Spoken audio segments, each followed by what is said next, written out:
Los Angeles, it's easy to roll your eyes at this World Series matchup and dismiss it as a battle of big market behemoths. These Boston Red Sox and Los Angeles Dodgers still playing merely because they rank no. 1 and 3 in payroll and enjoy resources beyond almost any other franchise. Yet, it's not just money that lifts these teams above all the others. 2 examples will be on display when Game 3 commences Friday night at Dodger Stadium. Walker Buehler and Andrew Benintendi aren't nine-figure free agents, like J.D. Martinez and David Price, nor big bucks international investments like Yasiel Puig or Hyunjin Ryu. They were Southeastern Conference rivals, blossoming in plain sight as the 2015 draft approached, and in Buehler's case available to 23 other teams before the Dodgers selected him. Friday, Buehler will take the mound for Game 3, the Dodgers' best hope to dig into a 2-0 World Series deficit. Benintendi, with 4 hits in Game 1 and a key walk and ballet-like snag in left field in Game 2, is possibly halfway to a Series MVP trophy. More MLB that they're in such high-leverage spots barely 3 years removed from college is a testament not to their team's cash but to culture, and the good fortune of getting drafted by clubs who, while far from perfect, trust and empower their scouting and development wing. Looking back now, I'm very fortunate to have gotten to this kind of organization, Buehler, 24, told USA Today Sports. There were 23 good players taken in front of me. I know a lot of them personally. And some of the development didn't happen, or the organization put them in a bad position, or something like that. I was happy the Dodgers picked me, and I think they made a great pick. But the development is a huge part of it. The draft is a weird situation where the higher you go, the worse the team you're on. There's not a lot of poorly run, really good teams. So, to get drafted where I was, it's a stepping stone into being where I am today. 14 of the 42 picks in 2015's first round have made the major leagues. Only Alex Bregman, the No. 2 overall pick by the Houston Astros, has produced more wins above replacement, 14.2, than Benintendi, 7.0, and Buehler, 3.3, while there weren't many flat-out misses in the half-dozen picks before the Red Sox chose Benintendi 7th overall. The jury is out on a significant number of picks that came before the Dodgers choose Buehler at 24. Like every draft prospect, Buehler and Benintendi had their warts. Buehler had a balky elbow his junior year at Vanderbilt and eventually required Tommy John surgery, as teams suspected. At 5'10" and 170 pounds, Benintendi had a relatively small frame for a corner outfielder, and just one productive season at Arkansas to his name. That both clubs settled on the right guy was a triumph of trust, and, well, process. The Red Sox's Benintendi dossier extended to high school, when area scout John Pyle noted his favorable athleticism watching him play basketball. Benintendi caught the eye of Plains area Red Sox scout Chris Mears at a Connie Mack tournament in Farmington, and in a twist of fate, Mears was reassigned the more fertile Southeast as Benintendi headed to Arkansas. A borderline obsession was hatched. After an injury-plagued freshman season, Benintendi issued the summer woodbat circuit and stayed at Arkansas, gaining strength, honing his approach and emerging for his sophomore year a different player. My freshman year, says Benintendi, I was hitting leadoff and would slap the ball the other way. My sophomore year was when I pretty much said, screw that, I'm just going to drive the ball. Ever since then, I am where I am. He led the SEC in batting average and home runs, but with the Red Sox holding an uncharacteristically high pick after a 71-91 season, upper management would need convincing. Mears says he was as much impressed by Benintendi's quiet confidence as he was the beautiful swing.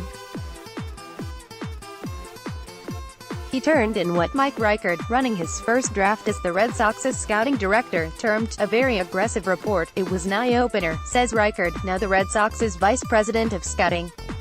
We had no woodbat history. And on top of that, he was kind of a small player. This is where continuity matters. Mears, Reichard and a gaggle of Red Sox scouts have been with the organization at least 11 years. They also survived a front office purge when former GM Ben Cherington was replaced later in 2015. When Mears penned that aggressive report, Reichard knew where he was coming from. and finally went to see Benintendi himself. At a point he'd struck out just 6 times that season. I saw 4 at-bats, Reichard recalls, and he struck out in 3 of them. My head's spinning a bit. Needless to say, after that game, 1 changed my flight very quickly and stuck around the next day. It was important for me to not be stubborn based on what I saw. Meanwhile, the club analyzed the Major League history of players Benintendi's height and weight and found favorable results that dovetailed with Mears's comparison of Benintendi to a young Jacoby Ellsbury.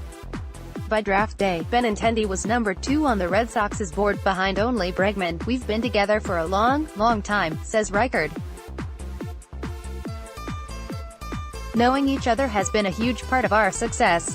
We have continuity and understand each other's subjectivity," says Mears. "A lot of really good things happen here that I can see are based on the trust we have in one another." Some 3,000 miles across the country, a new Dodgers regime led by President of Baseball Operations Andrew Friedman and GM Farhan Zaidi was running its first draft. Zaidi says the Dodgers regarded Buehler as a top 10 talent. They weren't alone there, but an uneven junior season and concerns over the right-hander's elbow scared many teams off. Zaidi says scouting director Billy Gasparino and assistant GM Josh Burns remained steadfast and picking it no. 24. The club opted to swing big at Buehler's upside, even if Tommy John surgery looked imminent. Less than 2 months after drafting Buehler, the Dodgers announced he'd need the procedure. "We felt this was a talent worth waiting a year and a half for," says Zaidi. Just 2 years after that surgery, Buehler was in the big leagues. So what happened between surgery and making it to Chavez Ravine? "We spend a lot of time with our players as part of the process, allowing them to self-assess and playing the game in a way that emphasizes their own strengths," says Zaidi. "If you're a pitcher, it's really understanding which are your best pitches, which part of the strike zone you should work in. The raw ingredients are always there, and then it's about making sure they understand what makes them good." That sounds really simple, but it's sometimes a more nuanced process. In this day and age, with all the information out there, being able to use that and create a better understanding of what works and what isn't is a key part of the development process, and perhaps what separates Buehler from his peers still toiling a rung or 2 away from the majors. He struck out 163 batters in 146 2/3 innings this season and, with a cocksure and fearless mentality, keeps getting the ball in the Dodgers' biggest games. The 1-game playoff to beat the Colorado Rockies for the NL West title, Game 7 of the NLCS where they vanquished the Milwaukee Brewers, and now Friday's Game 3 to save the season. The second batter he'll face will be Benintendi, who he says homered off him in college and still holds in high regard for his skills and vibe alike. "He's got an air to him, a confidence to him," Buehler says of Benintendi. "There's a lot of big personalities on the Red Sox, and he's one of those guys who's okay being second fiddle, because he's a really good player and really good dude, but he doesn't have to be a superstar. He may not have a choice." Benintendi, 24, posted a .366 on-base percentage, paired 16 home runs with 21 steals, earned Gold Glove finalist consideration and made a game-saving catch in Game 4 of the AL Championship Series. 2 more wins, and he'll be a World Series champion. A happy outcome of player and team finding the perfect match. "Through the entire process, the Red Sox stood out to me as showing the most interest. And thank God they did," he says. "Honestly, it takes a lot of falling into the right place. I think I played pretty well to be able to move up quickly, but it takes the right organization, the right guys to push you through the organization, and through the minors, pretty quickly. And I was fortunate to do that."